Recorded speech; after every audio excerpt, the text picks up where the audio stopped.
Hello everyone, today we talk about how to fix the app of 8 ball pool. We go to settings,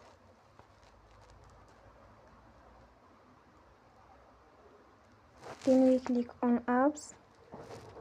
After that we search the app 8 ball pool and we click. They will on Forcestop. After that we go to storage, then we click on clear cache. In the end you return your Wi-Fi and you return again.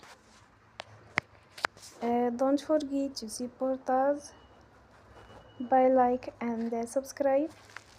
See you next time and thank you for watching.